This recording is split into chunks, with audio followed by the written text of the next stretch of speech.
ஃபைனலாக cycle வாங்கியாச்சுங்க. Cycle வாங்க போகலான்னு சொன்ன உடனே எங்கேருந்து வந்துச்சுன்னு தெரியல, அவ்வளோ ஹாப்பி ஆகிட்டேங்க. இந்த கடைக்கு தாங்க வந்தோம், இந்த கடையில் வாங்கணும்னு ரொம்ப ஆசைங்க. எப்படியோ இன்னைக்கு வந்துட்டோங்க. உள்ளே போனதுக்கு அப்புறமா கொஞ்சம் சைக்கிள் தான் இருக்கும்னு பார்த்தா எவ்வளோ சைக்கிள் இருக்குங்க. அப்புறம் நானும் சைக்கிள் ஏறி எனக்கு ஒரு 2-3 சைக்கிள் காலட்டு தான் ட்ரையல் பார்த்தோங்க. வாங்க போகும்போது எங்கள் அப்பா என்கிட்ட ஒன்று சொன்னாங்கங்க, எந்த ஒரு பொருளுமே கேட்ட உடனே வாங்கி கொடுத்தா அதோட அருமையே தெரியாது, அதனாலதான் இவ்வளோ நாள் வாங்கி தரலமான்னு சொன்னாங்கங்க. எங்க அப்பா சின்ன வயசுல இருக்கும்போது சைக்கிள் வாங்க வசதி இல்லையாங்க.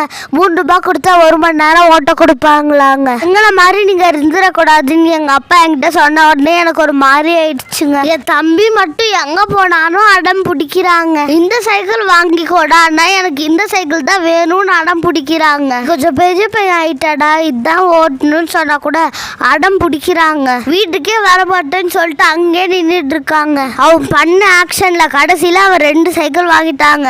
வீட்டுக்கு வந்த உடனே அந்த சைக்கிளை நான் தான் எடுத்துட்டு வருவேன்னு சொல்லிட்டு எப்படி தள்ளிட்டு வரான் பாருங்க. சரிங்க, இந்த சைக்கிள் பிடிச்சிருந்ததுன்னா கமெண்ட் பண்ணுங்க. நெக்ஸ்ட் வீடியோல பார்க்கலாம். பாய்.